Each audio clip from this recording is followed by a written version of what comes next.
We're going to start it off with the top 5 tight ends for 2023.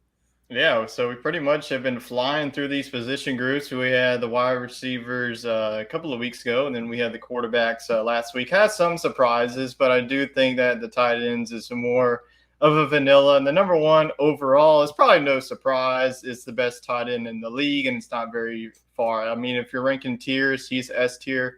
Everybody else is A and below. Travis Kelce, ever since that Tyreek Hill has left the team, Kelce has been the wide receiver one pretty much. I know that he's a tight end, but as you can see, the projected fantasy points, I have now switched it to PPR since our league is switching from the half PPR to the PPR, and guys like Kelce is who you want, even in the first round. Not going to lie, like at the third overall pick, I'm even thinking about taking Travis I'm thinking Kelce. about taking him at number 2. How much of, huh?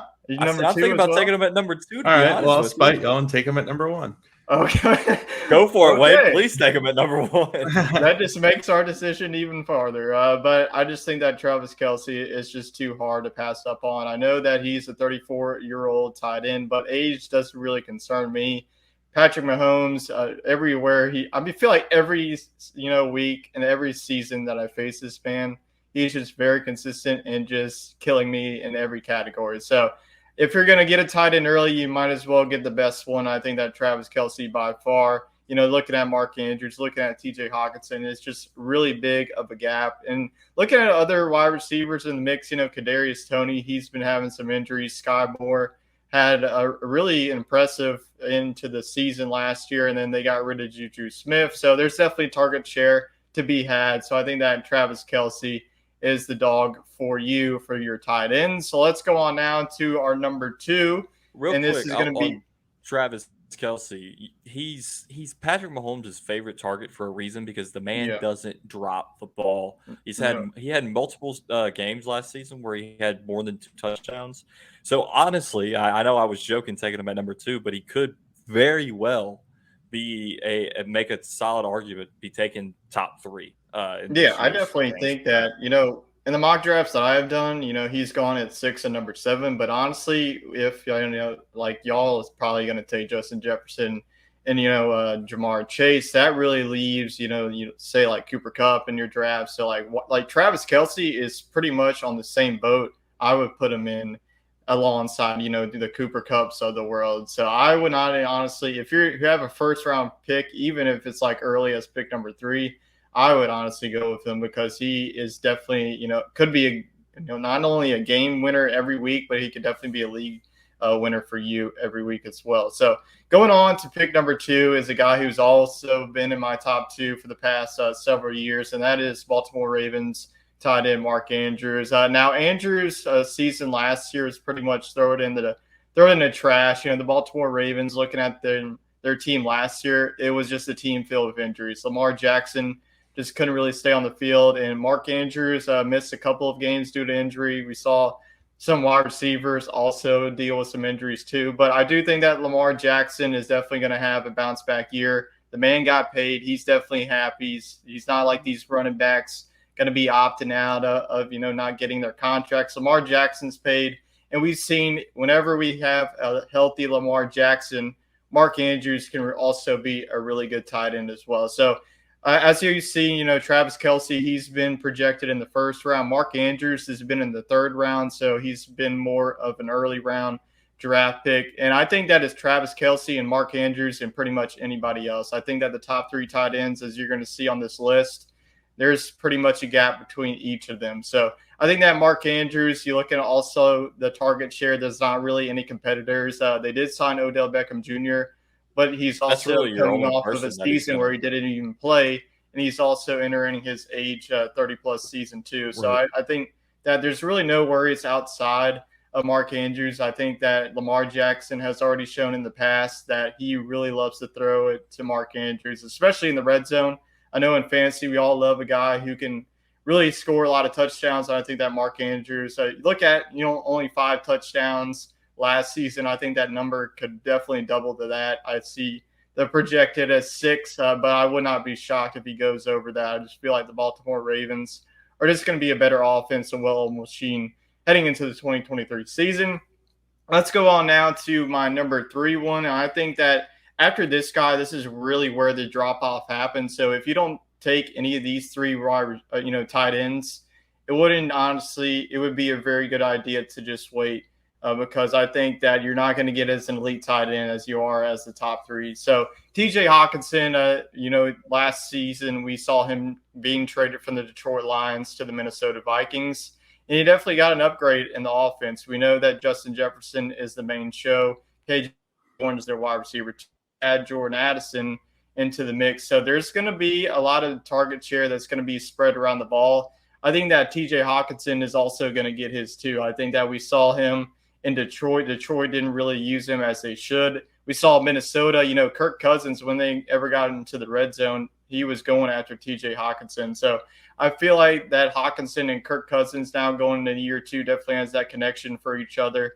So I would definitely not be shocked if I see TJ Hockenson, fall to your laps in the 5th or the 6th round. He's definitely going to be there. So as you can see there, Hockenson, we saw Andrews number 2, Kelce's number 1. That's really been the consistent of all the fantasy leagues that you look at, ESPN, Yahoo, all the main draft sites have put these top 3. It's just the consensus. I do think that Hockenson, even with a loaded wide receiver group, he's definitely going to get his fair share heading into 2023. Now, here goes to where the drop-off is going to happen. Number 4 is going to be George Kittle. I could also put Dallas Goedert here, too. I do think that Goddard, if he's healthy, could definitely have a good season as well. But, like the other guys, they do have some competition in this offense. George Kittle definitely is interesting. As you look in 2022, this man was heavily dependent on his 11 touchdowns. I do not see that happening this season. I just think he got lucky. Looking at the quarterback situation of the 49ers isn't what you call very good. Sam Darnold is likely going to be their starting quarterback heading into the season, depending on if Brock Purdy is healthy or if Trey Lance is healthy. You just don't really know. There's a lot of question marks. It's like the same question marks that I had with Cooper Kupp a couple of weeks ago. But George Kittle, I think that he's definitely going to have a drop-off in touchdowns. Don't get me wrong, but definitely he has the production. I know that they have Deebo Samuel there. CMC is a guy that's going to take some targets from you. But George Kittle, he's always been a consistent fantasy tight end. So even with, not even necessarily having 11 touchdowns, I do think that he can get enough touchdowns for him to be in your lineup every single week. So now let's go on to the top 5. Let's finish it off. Darren Waller, he's on a new team. No longer on the Las Vegas Raiders, and I definitely think that he's gotten an upgrade in the offense. The Raiders just didn't really use him like he should have. Darren Waller is one of those underrated tight ends. Like you mentioned, Wade has drafted him, it feels like every year. And he's no longer. Consistently putting it up. But now, as you're looking at the Giants offense, you don't know what Saquon Barkley is going to do. He hasn't got his contract yet. Is he still going to be the Giants? Is he not? But looking at also other wide receivers, you're not really know what you're going to get from the Giants wide receivers. There's some talent at the position, but the Giants just don't know what to do with them. Daniel Jones coming off of a really good 2022 season. I think they're poised for yet another one. As you look at his stats from last season, it was an all-time low, 388 yards and 3 touchdowns.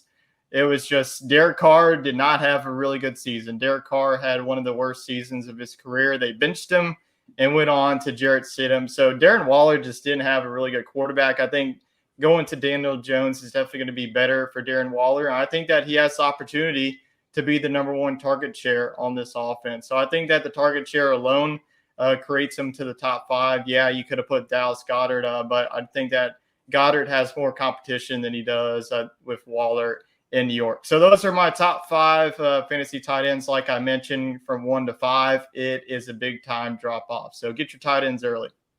Yeah.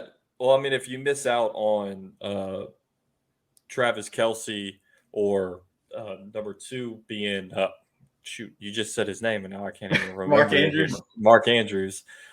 Then it's just wait at that point. Take your wide receivers and your running backs and wait. I think if you are going to wait, some guys to look out for is Pat Freiermuth. He's really been consistent. I'm not touching Kyle Pitts. I know that it's fantasy sites are being like, I drafted him. You're done. 2 years in a row. Never again. The man won't step foot on my roster. I like him this year because of where he's being drafted. He's tight ends typically break out on your 3 or 4, and the offense around him has gotten better. But if you're going to give him to me at the same value as like Pat Freiermuth or someone of that level, I would consider taking him there. But last year it was absurd when he was listed up there with like Andrews ahead of Kittle.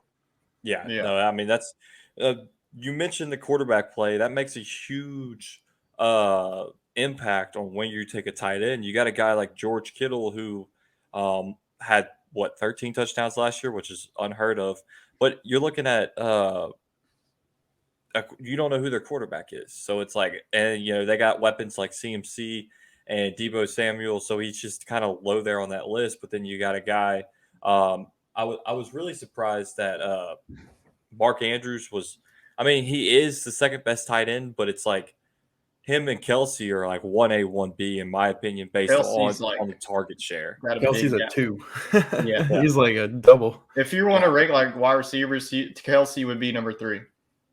Yeah, and I agree with you in that. And then you got like Hockenson being 3. I feel like it's a little high. I mean, he was great in Detroit, but you're going to a very loaded talent around him. Yeah, so he's definitely reliable. It's just a matter of like, are you okay? If I'm Kirk Cousins and I see KJ Osborne, Justin Jefferson, and TJ Hockenson, who are you throwing to? Even if Justin Jefferson is double covered, I'm throwing it to Justin Jefferson. It's pretty much to me, honestly. In conclusion, if you don't get either Kelce or Andrews, I'm waiting and double down in the later end